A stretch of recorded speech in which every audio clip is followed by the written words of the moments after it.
Ó, a gente vai fazer uma análise confronto a confronto por aqui dessas oitavas de final da Liga dos Campeões. Lembrando que ainda falta bastante tempo para a bola rolar, mas a gente vai fazer uma análise do que a gente tem de informação até hoje, tá? Lembrando, 3.000 likes pra gente contar um fun fact e já manda o teu superchat. O João já colocou na tela aí pra gente os confrontos das oitavas de final da Liga dos Campeões e nós vamos um por um, tá? Vou falar aqui geralzão primeiro: Arsenal Porto, Barcelona Napoli, Real Sociedad PSG, Atlético de Madrid Inter de Milão, Borussia Dortmund PSV, Bayern de Munique contra Lazio, Manchester City Copenhagen e Real Madrid e Leipzig. Esses são os confrontos das oitavas de final da Champions e agora a gente vai ir um por um, tá? Um por um, começando então, com... Vai, Fred. Só um comentário rapidozinho. Quem bate olho e olha para, talvez, escudo e não olha para o futebol da temporada pode achar que o sorteio foi marromeno. Cara, Atlético de Madrid, Inter de Milão. Nossa. Pô, vai ser um eventaço, assim. Barcelona e Napoli. Arsenal e Porto, acho que o Porto pode complicar bastante para esse Arsenal. A Real Sociedad, o PSG. É mais time que o Paris Saint-Germain. E olho que o Leipzig vai ter a volta de Dani Olmo. O Real Madrid, eu estava assistindo a nossa transmissão na TNT, VS, Tainá e André Henry estavam falando muito da mística. O Real Madrid está jogando muita bola, mas o Leipzig é um time muito chato. E vai ter a volta do Dani Olmo, que não está jogando. Enfim, a gente vai falar um por um. Já vamos falar. Vocês atropelaram tudo. Parabéns pra você. Você tá Tiago. Foi só uma pincelada geral. Acho que o Real Madrid que acabou o programa. Tchau, gente. Não. Nós vamos ir confronto a confronto, senhor Arthur Quesada, já que você começou a falar aí. Vou falar. Primeiro que vamos analisar é este Arsenal Porto. O Arsenal é favorito? É favorito, né? Assim, eu estava até falando na transmissão do sorteio que pro Porto, tá? Vou pegar a ótica do Porto, o Fred vai falar a ótica do Arsenal. Pro Porto não foi nem aquele... Tá falando que eu vou falar agora, é isso? Você vai falar sobre o Arsenal, depois vai querer cobrir o Arsenal, então agora você vai falar sobre o Arsenal, pô. É isso. Pro Porto... Não dá para fazer programa de manhã, não, hein? A cafeína tá muito... eu acabei de tomar um, tá bem aqui, ó. E foi caprichado, foi que eu coloquei 2 cápsulas. Ainda bem que é cafeína. Bom, o Porto não foi nem um vinho, sabe, peramanca, reserva, daquele muito bom, e nem um sangue de boi, que era o que eu tomava na minha adolescência. Quer dizer, aos 18 anos. Sangue de bois. Dos franceses, né? Porque assim, foi o meio termo, cara. Podia ter sido muito pior, né? Podia ser Manchester City, Real e Bayern. Fugindo desses clubes, você tem um Arsenal que, num confronto histórico, tem vantagem contra o Porto, mas que não é um bicho papão perante ao que o Porto poderia ter enfrentado. Se a gente pegar a experiência do Porto, e eu acho até em termos de jogadores, no mata-mata recente, que é o que vai contar, né, e não esses duelos históricos, porque já ninguém mais está lá, o Porto até tem mais experiência que os jogadores do Arsenal, né? Recentemente, das últimas 7 vezes, desde que o Sérgio Conceição é treinador do Porto, o Porto chegou às oitavas de final 5 vezes. E 2 vezes às quartas de final. Ou seja, é um time cascudo. O Barcelona venceu os 2 jogos, é verdade. Um mereceu vencer, que foi na sua casa, e o outro, para mim, o Porto poderia ter vencido o jogo no Estádio do Dragão. É um time que, geralmente, quando pega essas equipes que gostam de ter bola, enfim, que tem um poderio ofensivo interessante, gosta de jogar um pouco mais fechadinho na transição ofensiva rápida, agredindo os seus adversários no contra-ataque, tem peças para isso, jogadores que fazem isso bem, PP, Galeno, Evanilson, os próprios laterais são laterais ofensivos nesse sentido, né, de recuperação de bola e ataque ao adversário. Então, para o Porto, cara, joga toda a responsabilidade para o Arsenal, mas sabendo que é um jogo acessível. Só para ponderar o seguinte, o ano de 2024 vai ser um ano muito importante na história do clube, do Porto, porque teremos eleições em abril, presidente desde 1982, se eu não estou enganado, é o Pinto da Costa, e o Vilas Boas vai, enfim, brigar para para disputar essa presidência. Não sei se o Pinto da Costa vai ser candidato ou não, mas mesmo assim é um ano conturbado. E essa Liga dos Campeões tem um peso maior, porque é na gestão de Pinto da Costa. Se o Porto consegue passar do Arsenal, mais votos na teoria, né? Ou fica a coisa melhor para o presidente em exercício. Então, tudo que acontecer esportivamente esse ano tem influência nessa questão da eleição. E um bastidor muito complicado, que vamos ver se o Porto consegue desassociar do time de futebol. Por enquanto tem feito isso com o Sérgio Conceição. Mas eu acho que o Arsenal, de tudo isso, tem um favoritismo aí, pelo menos uns 60-40. Fred? Então, o Arsenal, que cai para o Sporting na temporada passada na Europa League, era um Arsenal, na minha opinião, pior que o atual, e um Arsenal mais... Convenhamos, a Europa League era mais importante para o Sporting do que para o Arsenal. Ainda mais em paralelo à disputa pelo título da Premier League, aquele momento de pressão, enfim, essa corrida que acabou perdendo para o Manchester City. Esse Arsenal, ele volta para a Liga dos Campeões, e o Arthur tem razão, esse Porto é mais cascudo na Champions do que esse Arsenal. O Arsenal ficou 6 temporadas sem disputar a Champions, né? E agora volta direto para o mata-mata e tenta voltar para as quartas de final, se não me engano, depois de 10 anos ou 11, porque nas 4 campanhas passadas caiu nas oitavas, né? E pega um adversário que eu acho que sim, é complicado, sim, é cascudo, mas o Arsenal é melhor, né? Melhor porque tem mais dinheiro, é melhor porque pode colocar 100 milhões no Declan Rice, que é um reforço absurdo para esse time do Mikel Arteta. É um Arsenal que está mais sólido, defensivamente, inclusive, do que o da temporada passada. O Gabriel Magalhães acho que melhorou, o Saliba continua no nível excepcional. A entrada do Declan Rice, a solidez ali do trio ofensivo com o Bukayo Saka, inclusive mais participativo de maneira direta para os gols do time. O Gabriel Jesus, se conseguir ficar afastado do departamento médico, é um cara que vai ser muito importante para essa Champions. O Martinelli. O Havertz está começando a achar o seu próprio espaço, está começando a parecer que ele não é mais um estranho no ninho ali, né? E o Odegaard, enfim, é um Arsenal que eu acho muito, muito, muito, muito interessante, não à toa.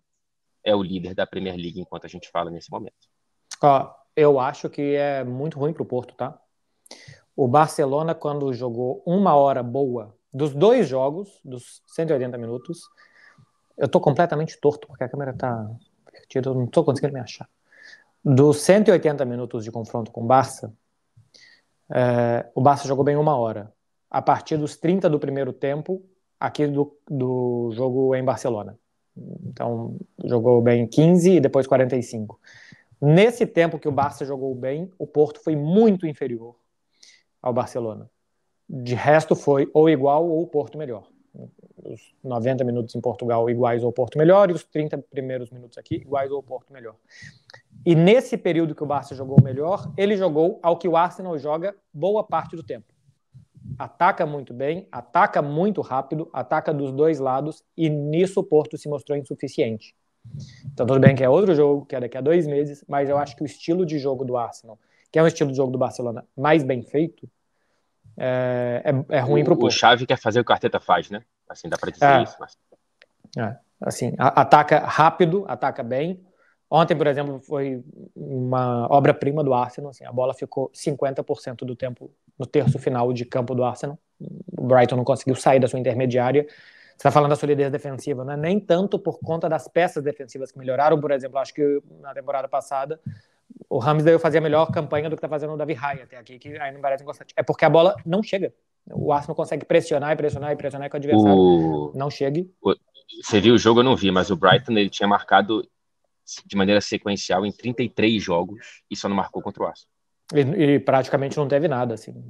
Praticamente Quais foram os jogos que o Arsenal sofreu mais nessa temporada? Só para a gente espelhar adversário e característica. Ele jogou mal nem contra o Aston Villa sofreu tanto. Ele jogou mal contra o Newcastle. O Newcastle. Não teve ritmo. Ele não conseguiu ter ritmo. O Newcastle ganhou num contra-ataque. Mas contra o Aston Villa, por exemplo, o Arsenal jogou melhor. Teve muitas finalizações dentro da área. Mas o lance também foi uma coisa fora da caixa, né? Foi. Não dá pra gente... E foi o lance eu não assisti. Um pouco mexido, fora de casa. Mas para mim é um adversário muito ruim para o Porto, tá? Eu vou falar, o Arsenal é menos time que o Real Madrid, mas por características, para o Porto era melhor Real Madrid do que o Porto. Porque o Real Madrid não sobe com tanta gente, não marca tão em cima, não sufoca tanto. Olha, o Beckler, na Champions, velho, enfrentar o Real Madrid em qualquer circunstância. E o Arsenal, assim, por mais que tenha isso, e eu acho que no controle o Arsenal é mais time que o Porto, e se jogar os dois, o que podem no máximo, não tem como competir. O Fred falou bem, a questão financeira ela é um abismo. Eu acho que o Porto, como eu disse no início, o Porto escapou de muita coisa pior do que o Arsenal. Não é nem 8 nem 80. O Manchester City hoje eu não sei se é pior para o Porto do que o Arsenal. O Real Madrid eu entendo, que além de tudo ainda tem o fato de... O City... Eu acho que... Se fosse hoje o jogo. Sim, mas a gente já sabe que depois o City acelera na segunda metade da temporada, é sempre assim. O Porto é um time chato de enfrentar em mata-mata, tá? É desses Inter, Atlético de Madrid, Porto, time chato de enfrentar em mata-mata. Passamos para o próximo confronto que o João está fazendo a gente correr aqui, hein? Não vai dar para falar de todos. Borussia Dortmund, PSV. A galera do Borussia Dortmund tá mandando mensagem nas redes. Ih, deu ruim.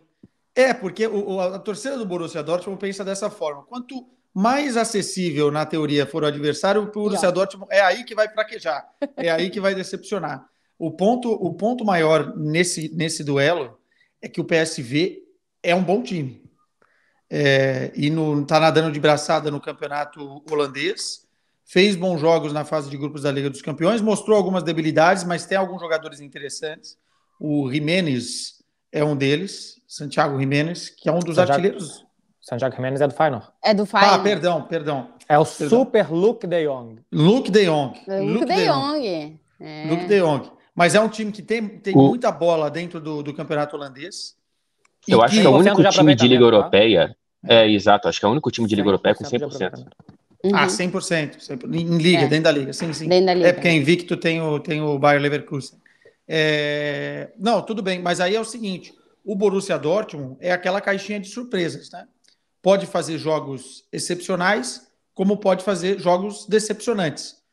Acho que é favorito para o confronto, mas esse favoritismo, no caso do Borussia Dortmund, pode pesar contra. Colocando aí uns 65-35 para o Borussia Dortmund, só porque é mais time que o PSV, mas é um jogo que, assim, o duelo em si, né, não dá para cravar que o Borussia Dortmund vai passar com facilidade, apesar de ter muito, aí é muito, tá? Mais dinheiro, tanto aplicado nos seus jogadores quanto em receita.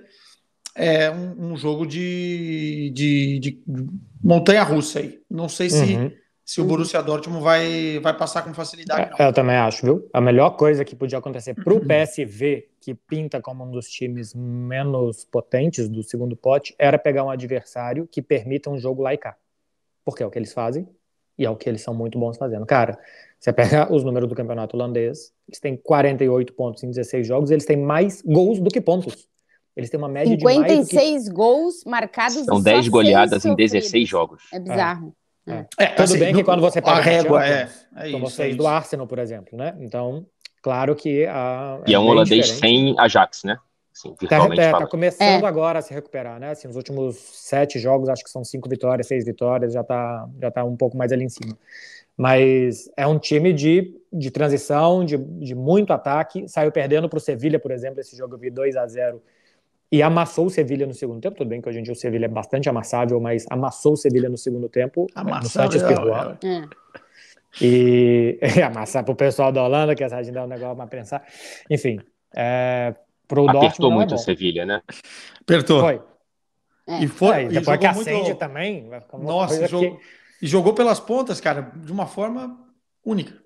Seguindo aqui as nossas análises de confronto, vamos falar de Manchester City e Copenhagen, Fred Caldeira. Assim, com todos os méritos do Copenhagen nessa fase de grupos, e não foram poucos, tá? É um Copenhagen que jogou muito bem a maior parte das partidas. É um Copenhagen bem melhor do que o próprio City enfrentou no ano passado, na fase de grupos. Venceu em Manchester, empatou num jogo já que não valia nada para o City na Dinamarca.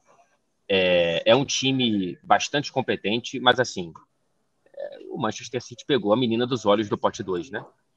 Todo mundo queria pegar o Copenhagen e o Manchester City conseguiu dar Tá essa sorte felizinho no que vai para a sorteio. Dinamarca, é? Tá felizinho? Espero. Não vou me escalar, né? Assim, mas eu espero que, assim, se o professor quiser, né, buscar os 3 pontos lá, eu estarei. Mas enfim, o Manchester City bateu o carimbo, né? Que bom que o jogo é em fevereiro.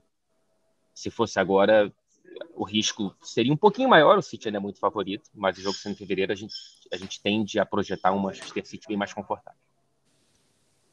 Para vocês com foi o o De que se Bruyne. deu melhor, né? No sorteio do pote 1, o Manchester City. Sim, o Manchester City ganhou o sorteio. Para variar, né?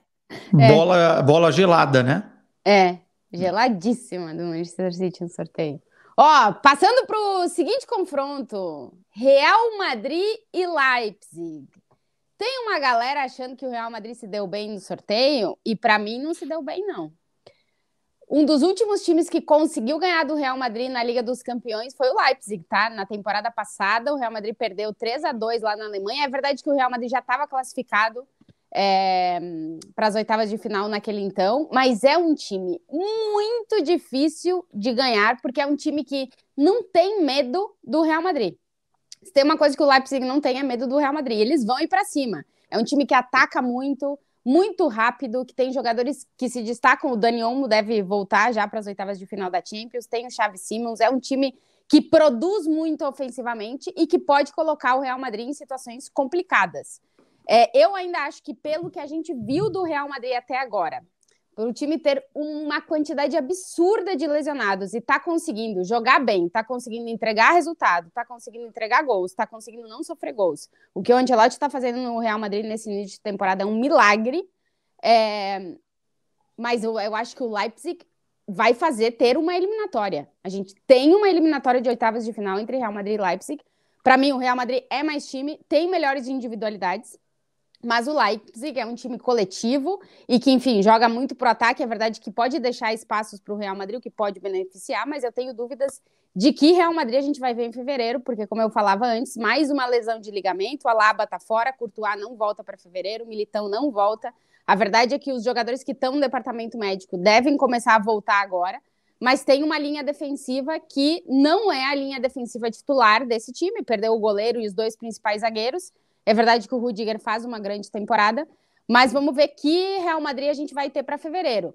Pensando no hoje, é favorito, porque é o Real Madrid, porque define a eliminatória jogando no Bernabéu, porque apesar de tudo, tá conseguindo jogar bem, tá conseguindo entregar gols, resultados e uma defesa sólida, mas o Leipzig, eu acho que é um time que pode sim complicar o Real Madrid nas oitavas de final da Champions. Eu também acho. O Leipzig essa temporada já ganhou do Bayern de 3 e, senhor Arthur Quesada, não ganhou o outro jogo porque teve um pênalti numa cobrança de falta. O cara meteu a mão na bola estando na barreira e reviveu o Bayern naquele jogo, mas jogou para ganhar. Além desses destaques que a Tati trouxe, tem o Schlager, o meio-campista austríaco muito bom. Você gosta, né? Adoro. Cara, ele tem muito ritmo, ele dá muito ritmo pro time. Isso contra o Real Madrid é muito importante. E tem o Openda. O Openda foi um tormento pro Manchester City. É um atacante rapidíssimo. É bem provável que o Ancelotti monte um plano contra ele com o Rudiger, que é bastante físico também, bastante rápido, mas se ele cair em cima do Nacho, por exemplo... E folhinha alta. Porque ele sabe usar o corpo para ganhar vantagem e ele tem uma arrancada muito forte para chegar no gol adversário.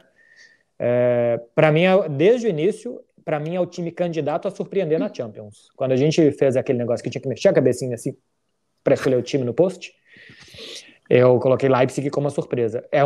O Real Madrid é favorito, tá? Assim, é 70-30, mas é muito incômodo, tá? É um adversário chatíssimo que o Real Madrid vai pegar pela frente.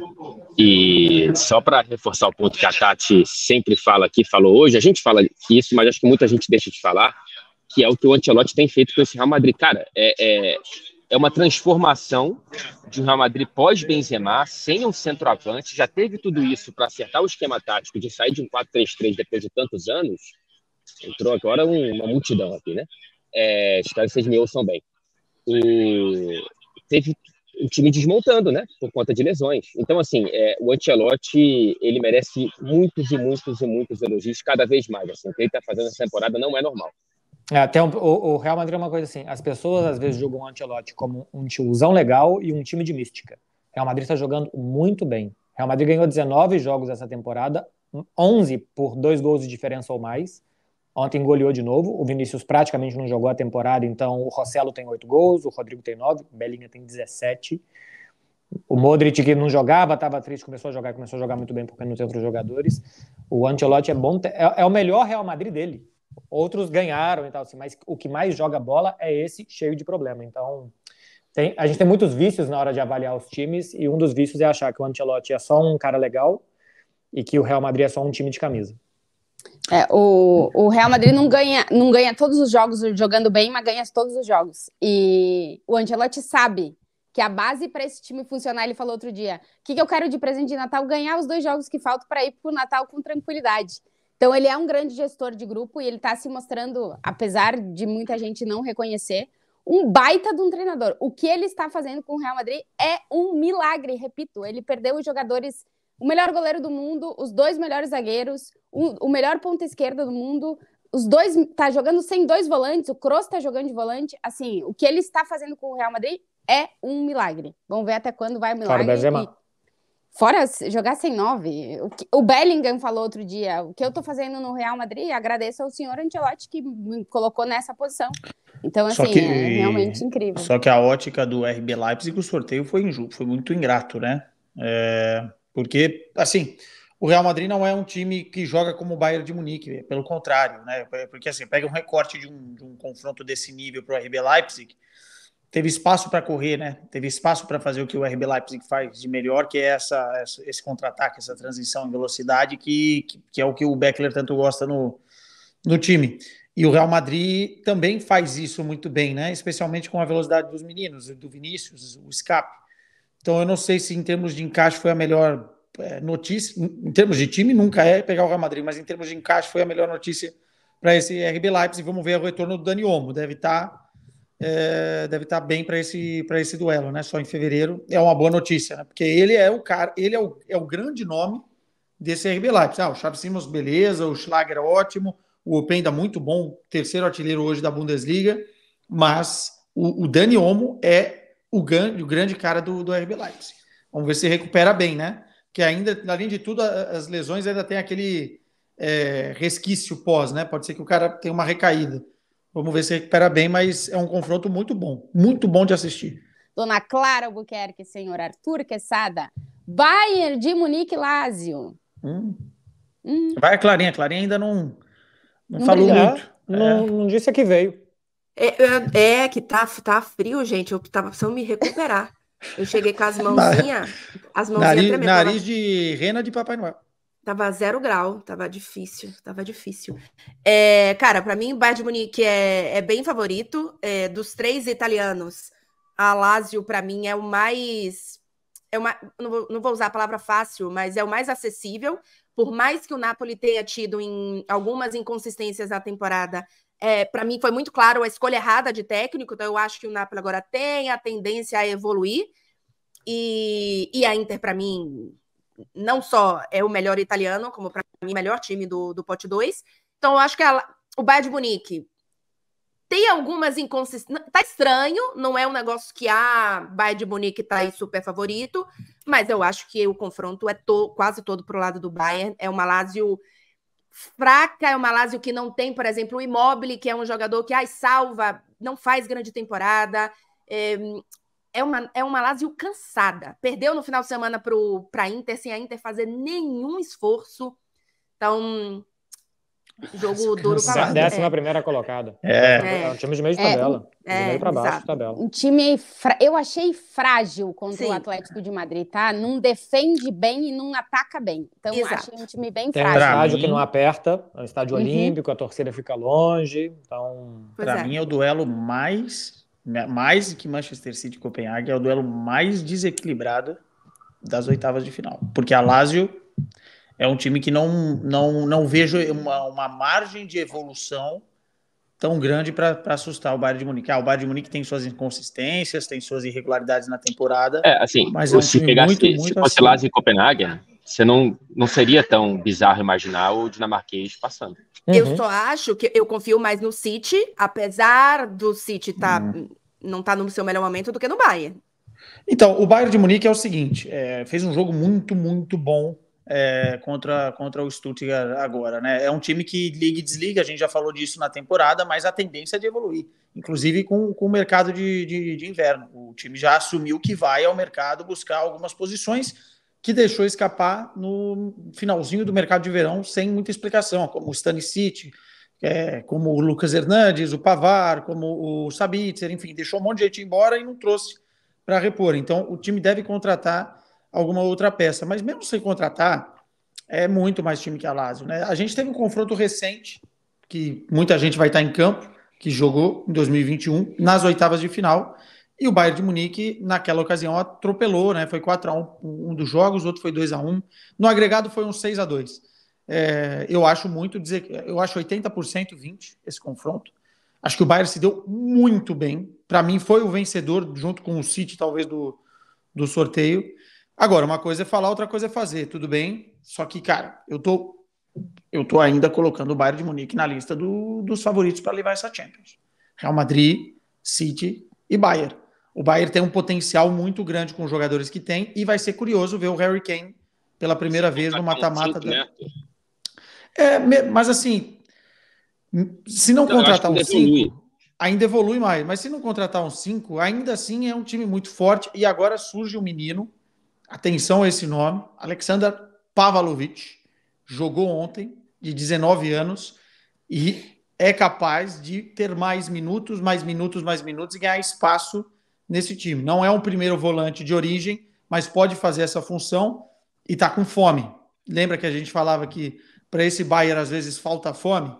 Enfim, ontem o time jogou com vários desfalques e foi muito, muito bem naquilo que se propôs a fazer. O Bayern de Munique ontem, só para vocês terem uma ideia, no primeiro tempo teve 29% de posse de bola, tá? Chutou quase 14 finalizações ao gol. Então, assim, é um time que, se o Tuchel começar a tirar algumas amarras, se reforçar, ainda vai evoluir mais, como o Fred falou, dentro desse favoritismo. Acho que a Lazio não vai ser páreo, não. Senhora Clara Albuquerque e senhor Marcelo Beckler, Barcelona e Napoli. Eles ficam... O João já botou os dois na tela. Vai, tudo de vocês. Lutem no gel. Não, eu acho que assim, é um dos piores confrontos para o Barcelona. Inter, PSG e Napoli seriam os 3 piores. Também é um dos piores. Porque é um time que tem margem de melhora. O Napoli hoje não joga bem. Eu assisti o jogo tem 10 dias contra a Inter, perdeu 3-0 e tal, que a Inter foi bastante melhor do que o Napoli. E assisti contra a Juventus também, muito mal o Napoli. O Kvaratskhelia é bastante mal. Quem continua jogando bem é o Osimhen. Parece que o Natan tá jogando improvisado no lateral, mas parece que vai se adaptando bem ao time e tal. Daqui a pouco, quando voltarem os laterais, ele for para a zaga, acho que vai jogar bem. Quem sempre joga bem é o Di Lorenzo no Napoli. E o Barcelona precisa... A gente está falando aqui das oportunidades perdidas, né? Como eu falei no início, é o 5º time que mais cria na Europa, é o time que mais cria na Espanha, e é o 76º time que melhor aproveita as chances de gol. O Barcelona perde gols demais, mas se todo o problema fosse esse, ele estava ganhando de 1-0 igual na temporada passada. Além de tudo, o Barça já tomou 19 gols em La Liga, na temporada passada inteira foram 20. Então é um time que não controla, que é frágil na defesa, que cria o suficiente talvez para ganhar jogos mais malucos e não consegue converter. Todos os atacantes estão muito mal, todos. Não tem um atacante que esteja convertendo melhor do que o outro, talvez por isso essa fé toda no Vitor Roque. Acho que vai ser um confronto bastante equilibrado e assim, bonito. São 2 times ofensivos, 2 times protagonistas, 2 times que querem jogar. Com essa defesa frágil do Barcelona, um bom ataque do Napoli, o Barça tende a sofrer. Com esse time que cria tanto com o Napoli permissivo, como foi contra, especialmente Inter, nem tanto contra a Juventus, o Napoli também tende a sofrer. O Barça nunca perdeu do Napoli, uma história muito recente, só de 4 jogos que começou em 2020, 2 vitórias, 2 empates. Um dos melhores jogos do Barcelona com o Xavi foi contra o Napoli, um 4-2 pela Liga Europa de 2021.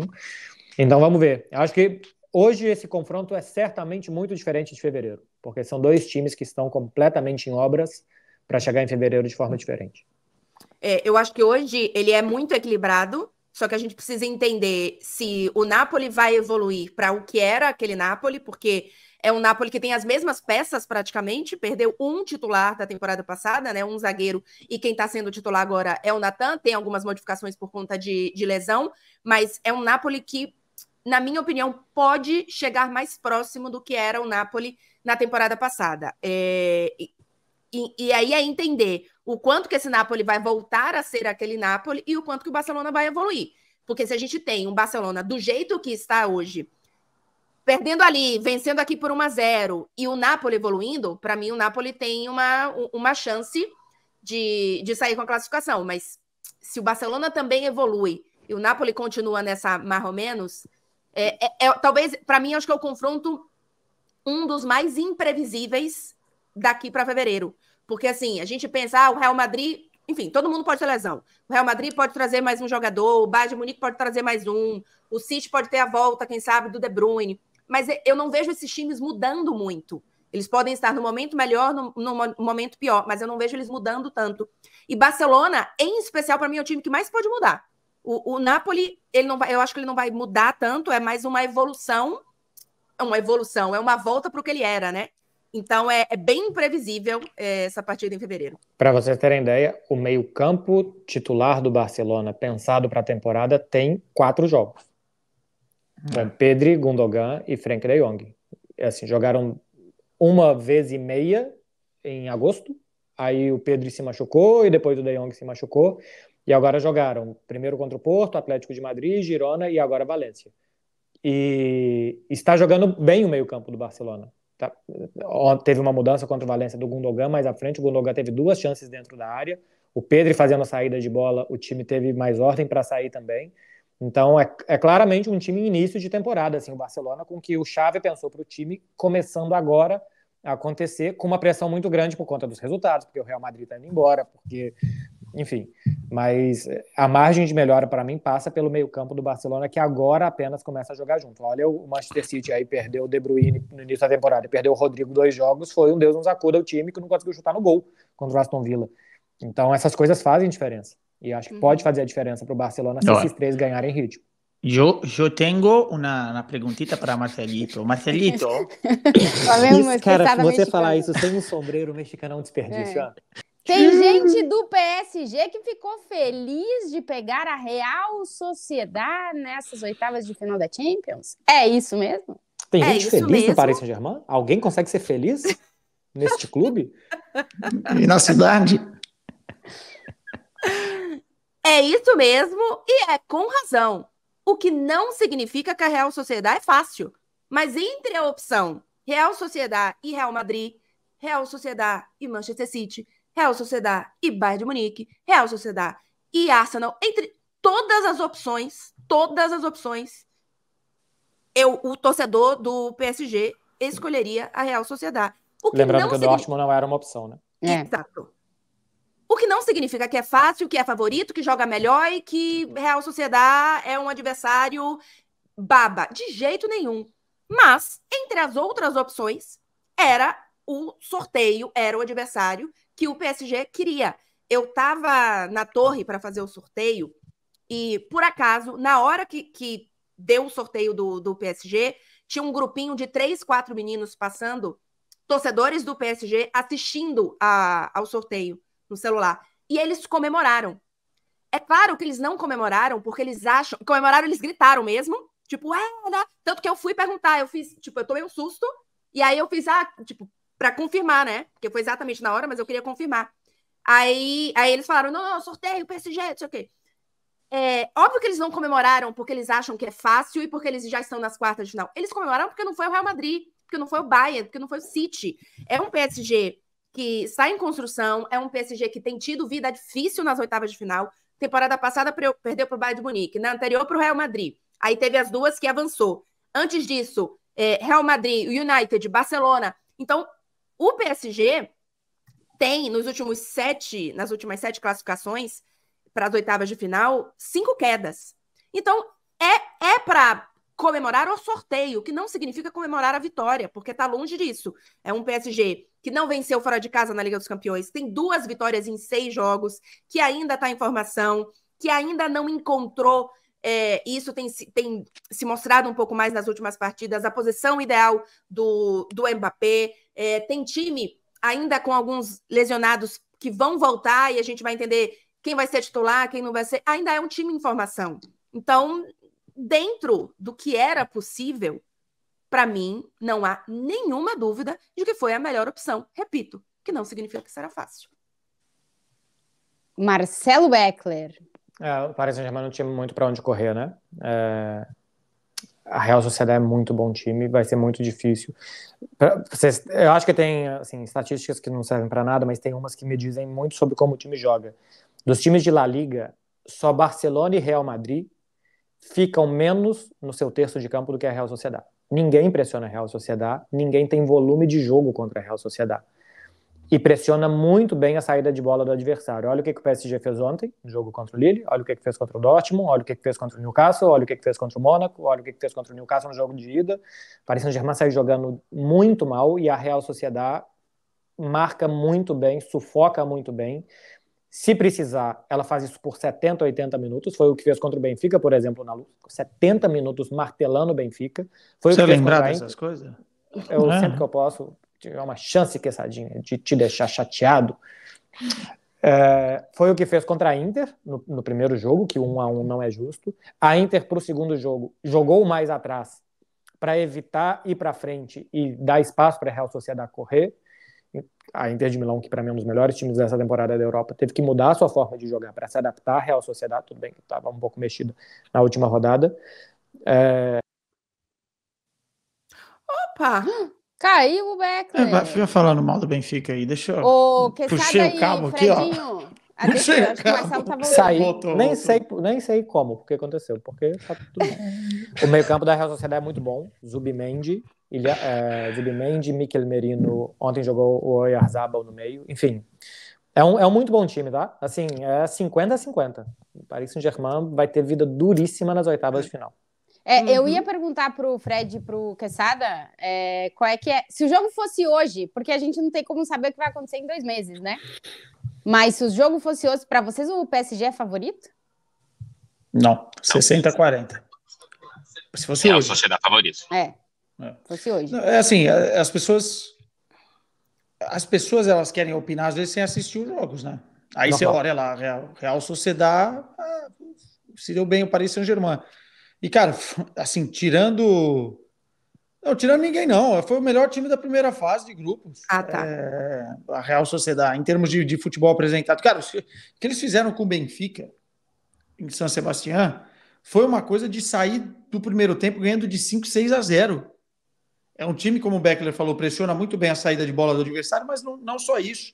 Tem qualidade para construir e constrói de várias formas diferentes. Não é aquele time que bate sempre na mesma tecla.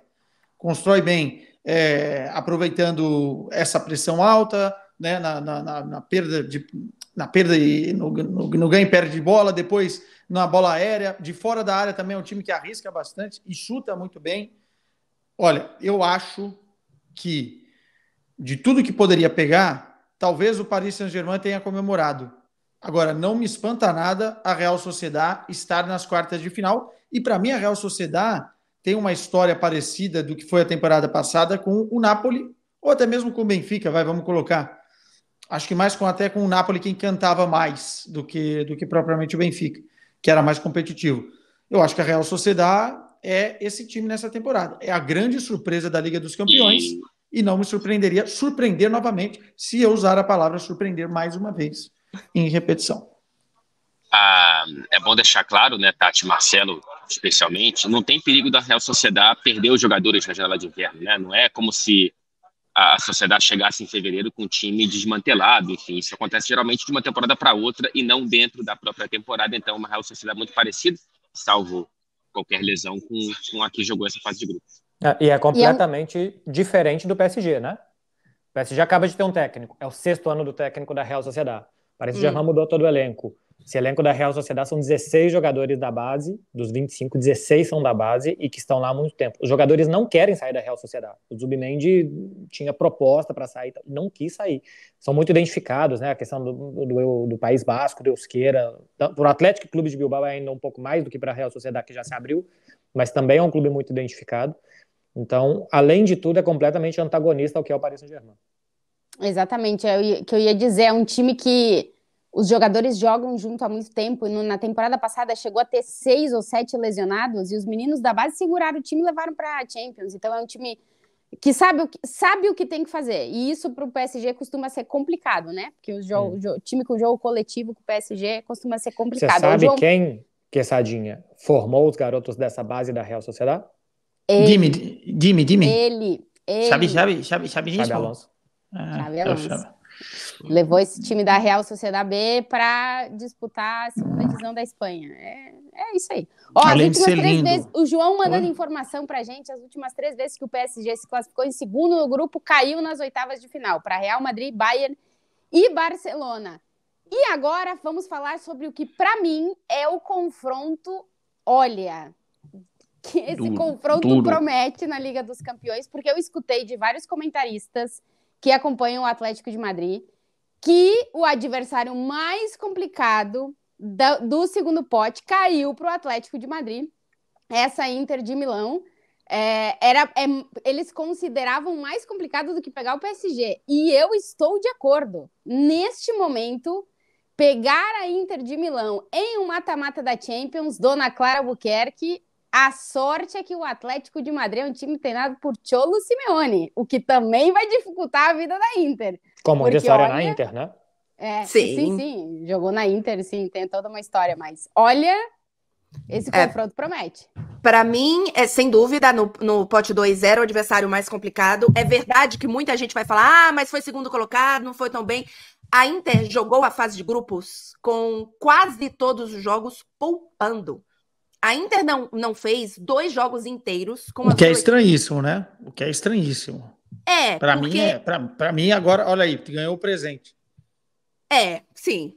Mas, enfim. Mas olha só. O primeiro colocado do grupo da Inter, que foi a Real Sociedad, pegou o PSG. Tudo bem, mas... Dorme com essa, Arthur. Não, tudo bem, mas aí você quer que as bolinhas... É melhor pegar o PSG ou o Atlético. Então, isso, exatamente aí. isso. E agora? Dorme com essa, metidinha, pequenininha. Mas, enfim, eu tenho meus manos comigo, olha lá, o homem já veio me defender. Os melhores amigos aí. Os melhores amigos inseparáveis. Não se anima não que o Porto daqui a pouco sai. Não, mas ele cobra os alemães. Cara, não dá para fazer programa de manhã, Clarinha. 3 entrou. Ai. Não, mas vamos lá. Então, acho que vale essa observação sobre essa Inter na fase de grupos. Ela priorizou o campeonato italiano. Uma Inter que tem um calendário com quem está brigando no italiano, que é a Juventus, muito mais complicado, porque não só tem competição europeia, a Juventus não está em nenhuma competição europeia, como tem também Supercopa, que são 2 jogos. Se eu não me engano, vai ser na Arábia Saudita, enfim, não é na Itália, no fim de janeiro. Então, tem um calendário bem mais complicado. Então, o Inzaghi, enfim, a direção, o clube tomou a decisão de priorizar o campeonato italiano. E aí, vamos ver como é que essa Inter chega em fevereiro. Mas é um time melhor do que o do ano passado. Ele tem a mesma base e ele tem os jogadores que fizeram grande temporada passada muito bem também, é o caso do Di Marco, o Dumfries está melhor nessa temporada, o meio-campo segue aquele meio-campo seguro, cínico, e que ainda assim tem talento. O Barella faz uma temporada bem mais interessante, na minha opinião, do que inclusive da temporada passada. O Lautaro é a melhor temporada da carreira dele, ainda que na temporada passada ele tenha ido para uma final de Copa do Mundo, o que na seleção a gente tem questões realmente, e uma final de Liga dos Campeões, mas é um início de temporada, não é tão início, mas melhor do Lautaro Martinez. E é incrível que o que a gente achava que poderia piorar da temporada passada, que foi a saída do Onaná e a saída do Lukaku ou Dzeko, melhorou. Assim, o Sommer faz uma temporada incrível e o Thuram, para mim, é a melhor contratação da janela. Ele foi de graça. Ele chegou de graça. E assim, ele é líder de assistências, ele tem Acho que são 6 ou 7 gols também na temporada. Lautaro Martínez, artilheiro de tudo. É uma Inter muito melhor, pragmática, vence alguns jogos sem esforço. Então, assim, é para ficar de olho nessa Inter. Mas é o Atlético de Madrid, é o melhor Atlético de Madrid que a gente vê nos últimos anos. É um Atlético de Madrid que em casa é muito forte. São 20 jogos consecutivos vencendo. É um time que tá conseguindo transformar o Metropolitano no Vicente Calderón. O Simeone tem toda essa fórmula de fazer o time se sentir jogando com um a mais dentro de casa e realmente está funcionando nesse ano de 2023. Porém, é um time que quando sai de casa se complica. Se complica por quê? Porque os jogadores nem sempre estão no seu melhor nível. Principalmente a parte defensiva. O Atlético de Madrid já há muito tempo joga sem um 5, sem um volante posicional. Isso faz com que o time jogue muito mais para frente, porque costuma jogar com o Koke ali, que é um time que é um jogador que toca muito mais a bola, que não está tão preocupado em fazer as funções defensivas, mas quando pega um time, naqueles dias que o Atlético não encaixa, como aconteceu no fim de semana, é um time que sofre. Então, eu acho que contra a Inter, o Simeone é um cara extremamente experiente em mata-mata de Champions, ainda mais jogando com times como a Inter. Eu acho que o Atlético de Madrid teve azar de pegar essa Inter, que para mim também é o time mais forte do pote 2, porém é um time que o Simeone vai fazer aquele jogo de, ok, eu sei como é que tu joga, eu vou jogar dessa mesma forma, mas eu tenho dois dos artilheiros da Liga dos Campeões, lembrando que o Atlético de Madrid tem Morata e Griezmann, cada um com 5 gols nessa Champions. E eu acho que o Atlético, com a nova forma de jogar, que é muito mais propositiva, que vai muito mais para o ataque, pode conseguir fazer uma diferença para cima dessa Inter. E para mim, o ponto do Atlético de Madrid é que define a eliminatória em casa. E eu acho que isso pode valer bastante. Vamos ver como é que vai ser o primeiro jogo, vamos ver como é que os dois times chegam em fevereiro, mas para mim é a melhor eliminatória da Champions. Porque eu acho que qualquer uma das duas equipes pode passar e aqui cair vai decepcionar na Liga dos Campeões, porque era um dos times que a gente imaginava que poderia ir mais adiante na competição. Chucra. Fredinho sai, mas a gente continuou. Marcelo e Arthur, algum comentário sobre esse Inter Atlético de Madrid? Tudo isso que vocês falaram sobre os dois, é verdade, são excelentes times, e só que eu acho que nos grandes jogos eles deram uns passinhos atrás para se sentirem mais seguros. O Atlético, que ganha do Real Madrid, por exemplo, joga lá atrás, como o Atlético de Madrid bem tcholista de toda a vida, e contra-ataca muito bem o Real Madrid fazendo 3 gols. A Inter contra a Juventus, contra a Real Sociedad, em outros jogos, contra a Milan não, contra a Napoli menos, mas também deu passinhos atrás para tirar a força do rival e ser aquele time que contra-ataca muito bem, que sai jogando mais e com menos gente na frente, mais em velocidade. Então eu imagino que o Atlético vá a Milão para se defender e jogar e levar o jogo para casa, e que a Inter também vai saber que tem mais 90 minutos, e que a partir do momento que alguma coisa se abrir em Madrid, o jogo fica um pouco mais franco, mas são dois times tão espelhados, inclusive são dois times de 3-5-2, né, de 3-5-2, que jogam com ex-laterais e hoje já zagueiros na defesa, Azpilicueta e Darmian de um lado, do outro lado o Carlos Augusto ou o Bastoni, mas o Carlos Augusto tem jogado muitas vezes, e o Mário Hermoso, que são dois times tão parecidos que eu duvido muito que a gente vai ver a melhor Inter e o melhor Atlético. Acho que a gente vai ver a Inter mais competitiva e o Atlético mais competitivo.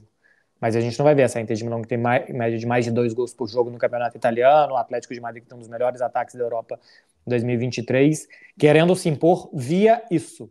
Eu acho que vai ser passo atrás dos dois times para tentar ganhar e tal. Então eu vejo jogos de dois excelentes times, uma pena que um deles tenha que cair, e que vai ser dois jogos muito mais fechados, duros, mordidos, vai ser assim, um cheiro de Diego Simeone para tudo quanto é lado, que eu sei que você gosta.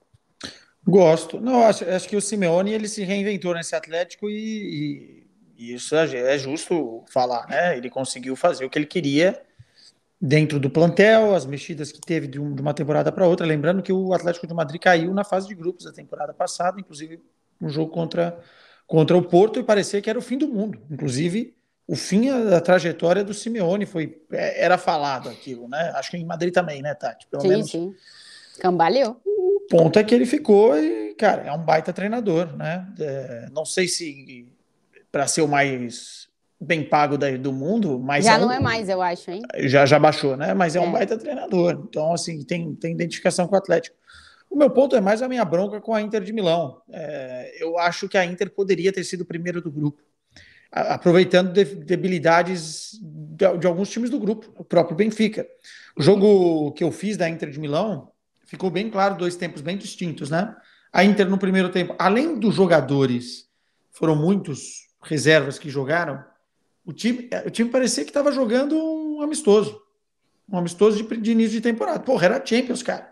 Vale dinheiro e valia muito nesse quesito briga com a Real Sociedad pelo primeiro lugar. Depois, quando colocou os caras em campo e mexeu totalmente no psicológico do time, estava 3-0, empatou 3-3 e poderia, quase no último lance, ali ter feito o gol que a bola bateu na trave. Mas se acorda mais cedo, ou se joga mais seriamente, ou se joga com mais titulares, teria vencido o Benfica no Estádio da Luz, porque o Benfica fez uma fase de grupos desastrosa. E aí teria talvez ter essa primeira colocação. Se ia pegar o Paris Saint-Germain, é uma outra conversa e tal. Mas o ponto é que eu acho que a Inter se colocou numa situação que não deveria estar, pelo time que tem, pela campanha que fez na temporada passada e pela belíssima campanha que faz dentro do campeonato italiano. A Inter se colocou, e quando eu digo se colocou, foi isso mesmo. Uma sinuca de bico nas oitavas de final da Liga dos Campeões e pode ficar de fora um dos times mais interessantes competitivamente até para chegar numa semifinal ou, quem sabe, bater numa final novamente de Champions, dependendo dos caminhos aí. É que a Inter fez a escolha, né, de não priorizar a Champions e assumiu com total tranquilidade a possibilidade de ficar na segunda colocação. O PSG, por exemplo, que ficou na segunda colocação, não. Ele queria a primeira colocação, ele jogou todas as partidas com a Champions sendo a prioridade e não conseguiu. Então, agora, se cair nas oitavas, como o Beckler acaba de cair... A Inter ou o PSG? A Inter. Não, o PSG eu não sei o que está acontecendo, que eu caio muito rápido de volta. Então, eu estou no aplicativo. Se cair nas oitavas, essa escolha vai ser detonada, eu espero, aqui por todo mundo. Porque, assim, não pode um time que chegou na final e que tem capacidade para chegar longe nessa Liga dos Campeões abdicar da maior competição de clubes do mundo. Eu vejo dessa forma. Eu acho que dava para levar as duas coisas ao mesmo, sabe? Claro. Ainda mais pelo estágio inicial do campeonato italiano, vai até o meio da temporada. Dava para lidar melhor com as duas coisas, na minha visão. E se colocou numa situação bem difícil, eu acho. Tiveram muitos jogos de Champions que antecederam jogos importantes de campeonato italiano. Não sei se foi confronto antes do Napoli. Napoli. O Benfica foi contra o Napoli. Antes eu acho que contra o Milan também. Teve rodada contra a Real Sociedad, se não estou enganado, na primeira rodada. E agora contra a Lazio, fora de casa. Então, acho que isso foi condicionando um pouco.